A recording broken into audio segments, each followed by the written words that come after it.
In this video, I'm going to give you 3 reasons to take a look at Geo Group stock. Let's get into it right now. Before we get into the 3 reasons, we're going to take a look at what Geo Group does, and if you don't already know what they do, we're going to just quickly go over that so everybody's on the same page. So the Geo Group is the world's leading provider of delivery of diversified, secure, and residential treatment services to government agencies around the globe. Now that was a mouthful of a sentence when it really just boils down to they're in the business of private prisons and other related industries. They've got a market cap of $1.3 billion and they're trading at around $10 to $11 in recent times. Let's take a look at their official website, not their investor relations page. Just get a feel for what's going on here. They just generally want to put out a good vibe, which I guess that's good. So they've got 125 facilities, 23,000 employees, 75 geo facilities.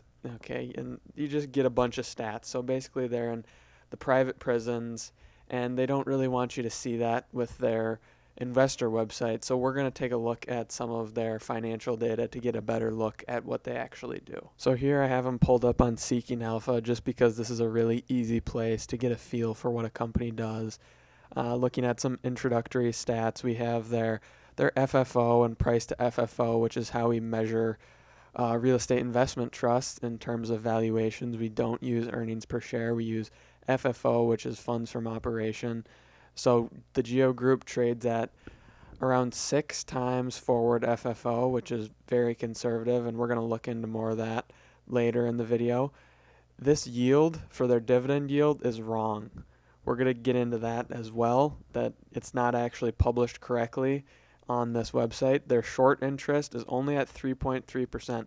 This actually has surprised me, because typically when you're looking at a private prison or a really frowned upon industry that has gone down such basically over 50% from high to low in the coronavirus crash, and they're pretty much sitting at their 52-week low, you would expect more people to be shorting the stock. It's sort of like a GameStop or something in that type of vein that is really hated when it comes to the markets. But this stock has ran under the radar for quite a while. I want to actually look at their chart because this is going to introduce us to one of the key factors in Geo Group and their valuation and price. So right away when we look at the charts, something pops out to us, or at least something pops out to me. It's here, let's scroll down just so we can see the exact days. So this is Geo Group's chart going from before 2000 to present days. We see past 2007, when do they hit their bottom? This is going to be key coming up in the video. They hit their bottom at 4 times. And what has happened in these past 4 times throughout the past decade is election, election, election, election. So we see whenever there's an election coming up, a presidential election, investors in Geo Group, speculators in the stock maybe even, get really scared, and they decide, you know what, I need to sell because the Democrats are going to get elected, or whoever is going to get elected. The Democrats just so happen that they are the most against private prisons, are going to get elected, and they're going to want to outlaw private prisons, and they're going to be banned, and they're going to never make any more money. Well, things come to pass, this too shall pass, and their stock rebounds. So we're going to see some interesting stats with that, and I see that after Trump's election, they skyrocketed, almost doubling or tripling overnight, which is pretty impressive.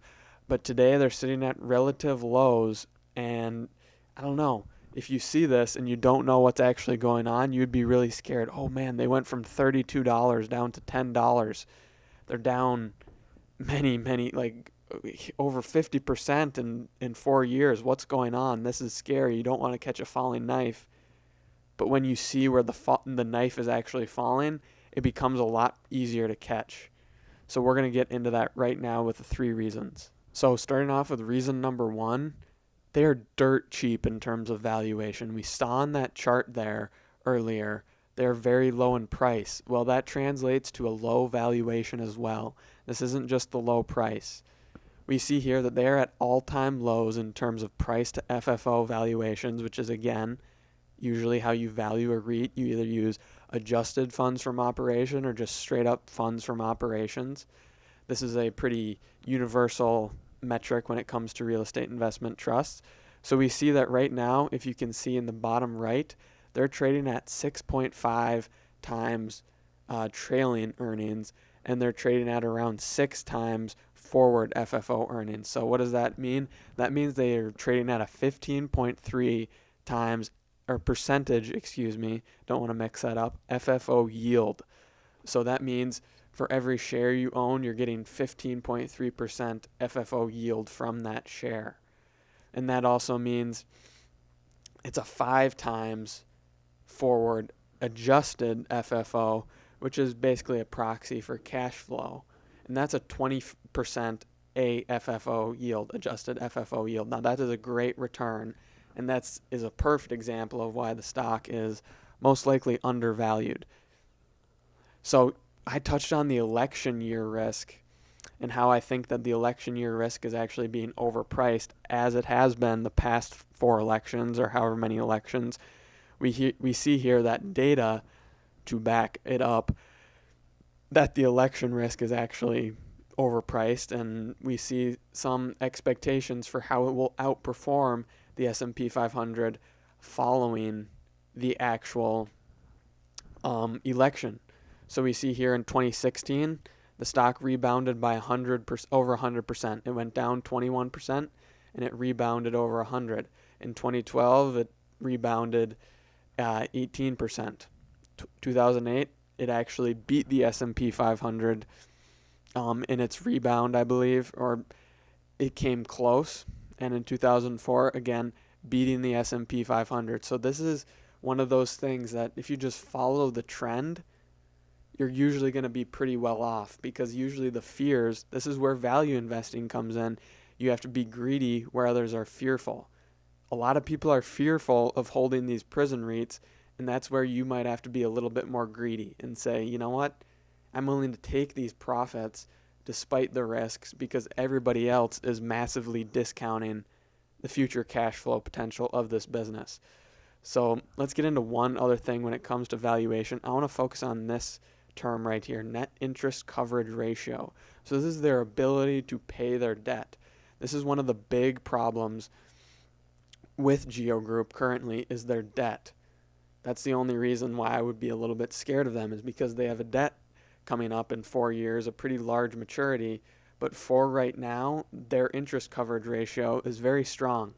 Their financial stability is strong. They're going to be able to weather the coronavirus storm and really probably much further into the future. And if you look at that AFFO, they're trading at 5 times AFFO, which basically means you only need to hold the stock for 5 years to make your money back. And any year after that is basically just like bonus, if you think about it that way. So let's continue. It also has very high quality tenants. We know that they're in the private prison business and other immigration services facilities.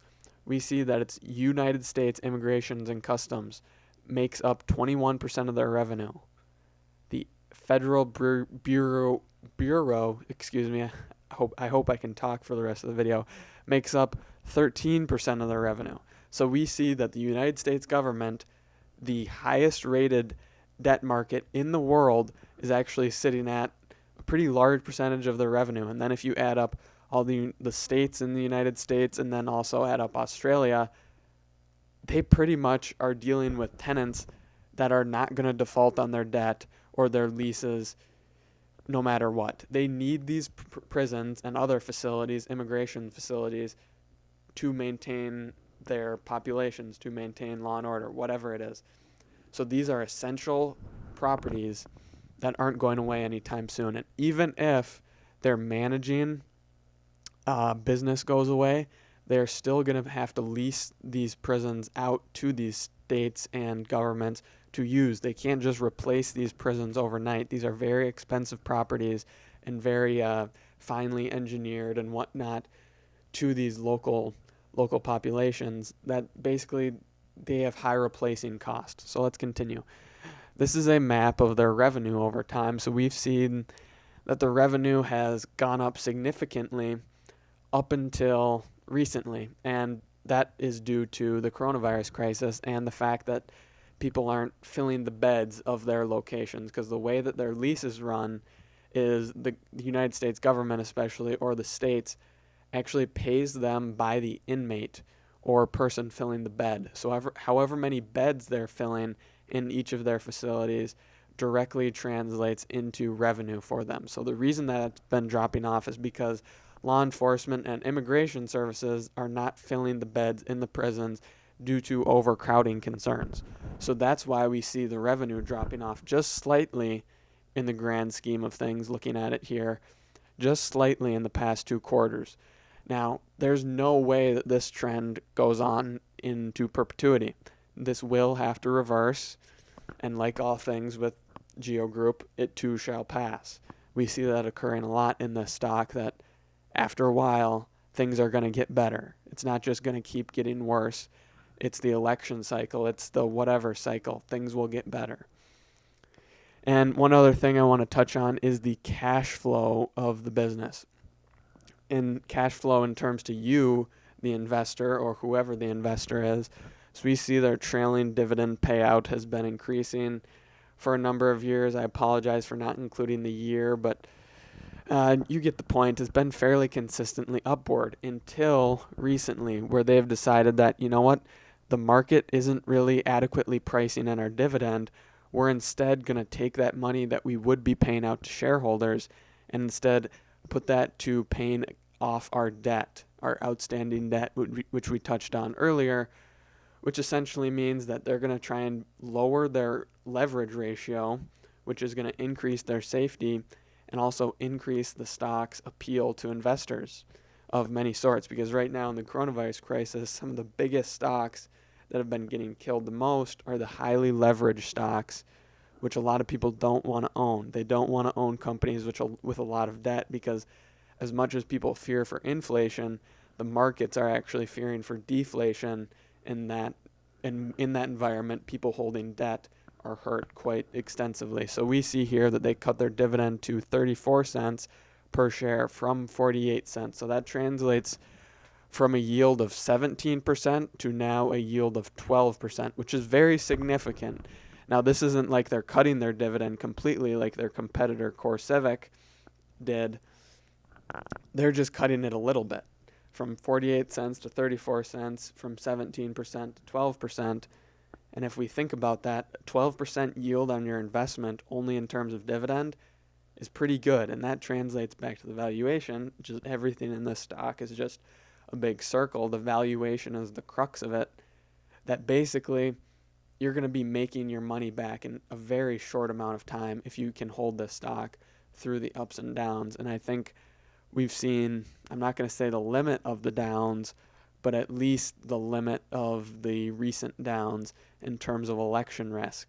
There could be other things that are worse, but I'd encourage you to look into that election risk even more and look at those 4 most recent bottoms and how they align with the election risk.